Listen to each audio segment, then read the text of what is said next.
অনেকে সংখ্যা গুণে বলছেন আমরা এত কোটি এত লক্ষ যুবককে কর্মসংস্থান দিব, বাকিদের কি হবে? বলছেন বাকিদেরকে ভাতা দেবেন। আমরা আমাদের যুবকরা কারো কাছ থেকে বেকার ভাতা গ্রহণ করুক তা দেখতেও চাই না, শুনতেও চাই না। প্রতিটি যুবকের হাতকে দেশ গড়ার কারিগরের হাতে পরিণত করতে চাই। প্রত্যেকটি হাতে কাজ তুলে দিতে চাই, বেকার ভাতা নয়। বেকার ভাতার পরিবর্তে এরাই দেশে সকল ক্ষেত্রে বিপ্লব সাধন করবে, সেই বিপ্লবের বাণী তাদের মুখে পৌঁছে দিতে চাই, শক্তি তাদের বুকে তুলে দিতে চাই, আর তাদের হাতে কাজ তুলে দিতে চাই। সম্মানিত বন্ধুগণ, তোমরা তৈরি হও, ইনশাআল্লাহ তোমরা পারবা। আমরা তোমাদের সাথে আছি। আমি বরাবর বলি, চুল দাড়ি সাদা দেখে ভুল বুঝবা না, তোমাদের চাইতে আমরা কম যুবক না। আমার সাথে তোমাদের অনেক সহকর্মী কাজ করতে গিয়ে মাঝে মাঝে তাদের বিশ্রাম নেওয়া লাগে। আমি বলি, ছোট্ট এই জীবনে বিশ্রাম নেওয়ার অবকাশ কোথায়? বিশ্রাম আল্লাহ তাআলা আমাদের কিসমতে কপালে রাখলে ইনশাআল্লাহ পরম প্রশান্তিতে নেব। কিন্তু এটি এই দুনিয়া নয়, এই দুনিয়া বুকের নয়, এই দুনিয়া ত্যাগের ইনশাআল্লাহ। বাংলাদেশ জামাতে ইসলামী, ইসলামী সংগঠন সমূহ এবং দেশপ্রেমিক অন্যান্য সংগঠনকে সাথে নিয়ে সেই ইনসাফের ত্যাগের বাংলাদেশ করতে চায়। যারাই আমাদের সাথে আসবেন তাদের প্রতি আমাদের বার্তা স্পষ্ট। নাম্বার 1, আপনি দুর্নীতি করতে পারবেন না, আর কোনো দুর্নীতিবাজকে আপনি প্রশ্রয় দেবেন না। নাম্বার 2, সমাজের সকল ক্ষেত্রে সকলের জন্য সমান বিচার নিশ্চিত করা হবে।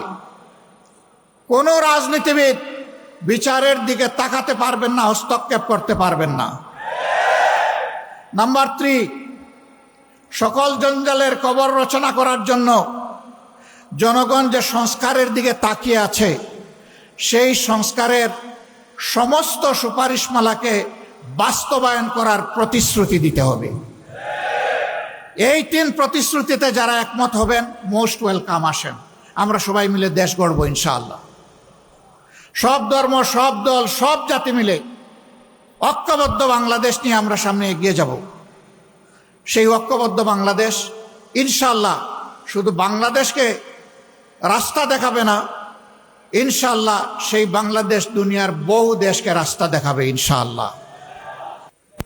আজকের বাংলাদেশ, যে বাংলাদেশটা এখন আমরা দেখছি,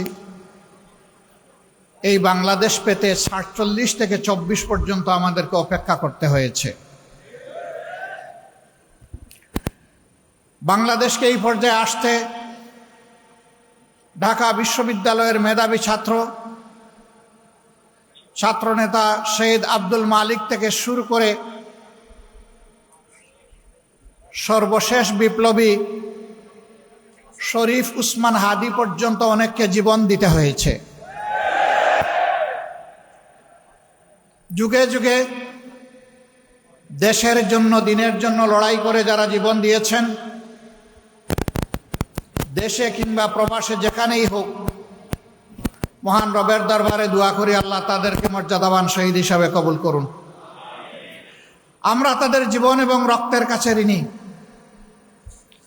তাদের সাথে আরো যারা লড়াই করে আহত এবং পঙ্গুত্ব বরণ করেছেন, আমরা তাদের প্রতি গভীর শ্রদ্ধা নিবেদন করছি।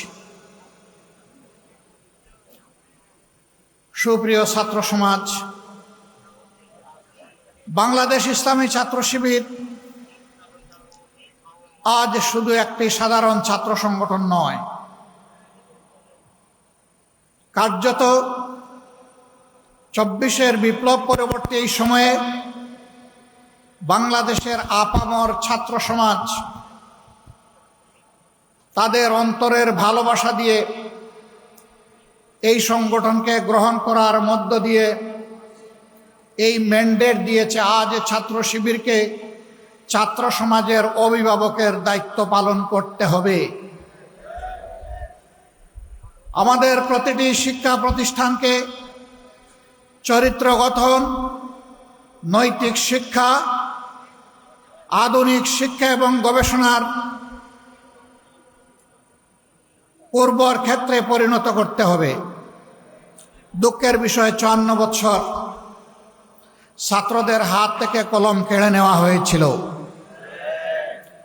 কোমলমতি ছাত্রদেরকে বিভ্রান্ত করে তাদের হাতে অস্ত্র তুলে দেওয়া হয়েছিল। শিক্ষা প্রতিষ্ঠানগুলো মিনি ক্যান্টনমেন্টে পরিণত হয়েছিল। আমাদের মেয়েদের ইজ্জতের কোনো গ্যারান্টি ছিল না, ছাত্রদের জীবনের কোনো গ্যারান্টি ছিল না, তাদের ক্যারিয়ারের কোনো গ্যারান্টি ছিল না। তাদেরকে এই সমস্ত শিক্ষা প্রতিষ্ঠানে পাঠিয়ে মা বাবা সবসময় উদ্বেগ উৎকণ্ঠায় থাকতেন। সেই কালো অধ্যায় আজকে বিদায় নিতে শুরু করেছে, কিন্তু কালো ছায়া এখনো জাতির উপর থেকে যায়নি। এই কালো ছায়াকে খতম করা পর্যন্ত আমাদের লড়াই, ছাত্র শিবিরের লড়াই অব্যাহত রাখতে হবে। আর যাতে শিক্ষা প্রতিষ্ঠানে কলমের বদলে অস্ত্র হাতে না উঠে, মাদকের বোতল হাতে না উঠে, মেয়েদের নিয়ে কোনো ধরনের বাড়াবাড়ি করা না হয়।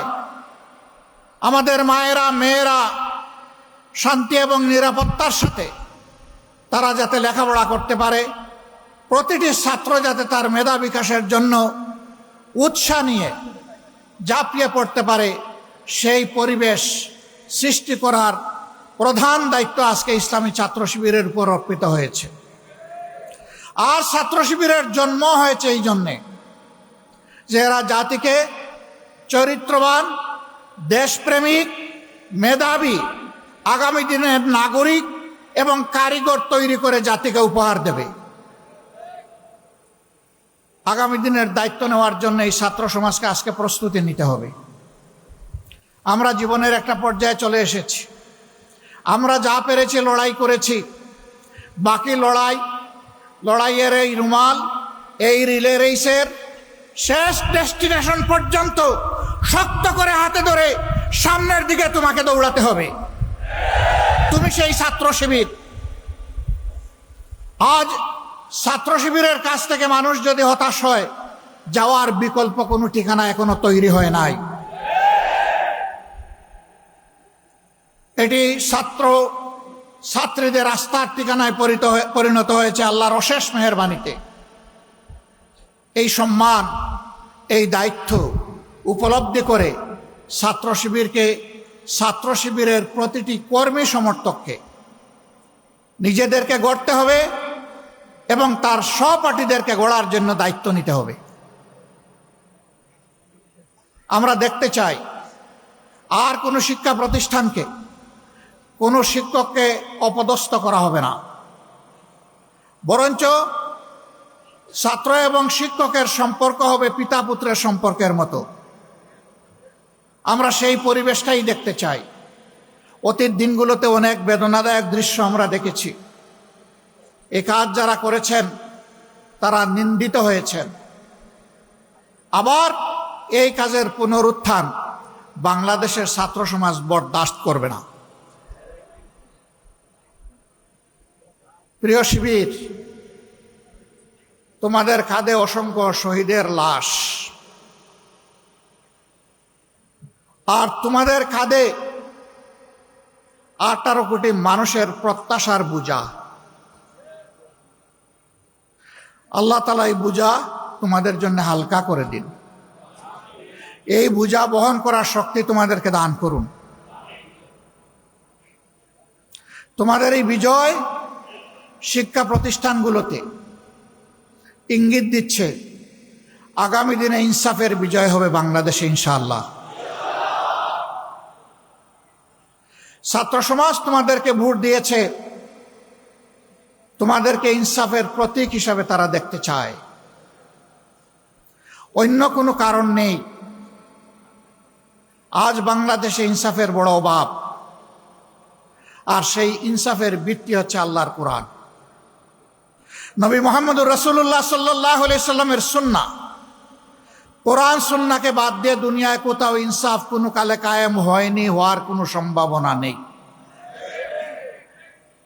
এই ব্যাপারে আমরা খুবই ডেসপারেট। আল্লাহ তাআলার দেওয়া বিধান অনুযায়ী মানুষের জীবনে শৃঙ্খলা সমৃদ্ধি আমরা ফিরিয়ে আনতে প্রতিশ্রুতিবদ্ধ। আমরা একটি দুর্নীতিমুক্ত, বৈষম্যমুক্ত, ইনসাফ ভিত্তিক মানবিক বাংলাদেশ গড়তে চাই। এমন একটি শিক্ষা ব্যবস্থা তোমাদের জন্য আয়োজন করতে চাই, যেই শিক্ষা ব্যবস্থা তোমাদেরকে মানুষের মতো মানুষ হতে সাহায্য করবে, যেই শিক্ষা ব্যবস্থা তোমাদেরকে শিক্ষার চরম উৎকর্ষে পৌঁছে দেবে এবং এই শিক্ষা নিয়ে, উন্নত চরিত্র নিয়ে, দক্ষ কারিগর হয়ে তোমরা সমাজ গঠনে আত্মনিয়োগ করবে। আর একজন যুবক যুবতীও বেকার থাকবে না। সেই দিনটির অপেক্ষায় আমরা লড়ে যাব। আমরা আমাদের জায়গা থেকে সর্বোচ্চটা দিয়ে যাব। আল্লাহ রাব্বুল আলামিন আমাদেরকে সাহায্য করুন, আল্লাহ রাব্বুল আলামিন আমাদেরকে রহম করুন এবং আল্লাহ রাব্বুল আলামিন তার নিজের জন্য খালেসভাবে আমাদেরকে কবুল করুন। আজকের এই সম্মেলনে আমাকে এখানে কথা বলার সুযোগ করে দেওয়ার জন্যে আরেকবার ইসলামী ছাত্র শিবিরকে অন্তরের অন্তঃস্থল থেকে ধন্যবাদ, গভীর কৃতজ্ঞতা জানিয়ে আমার বক্তব্য এখানেই শেষ করছি। আল্লাহ হাফিজ। বাংলাদেশ জিন্দাবাদ। বাংলাদেশ ইসলামী ছাত্র শিবির জিন্দাবাদ। আসসালামু আলাইকুম ওয়া রাহমাতুল্লাহ।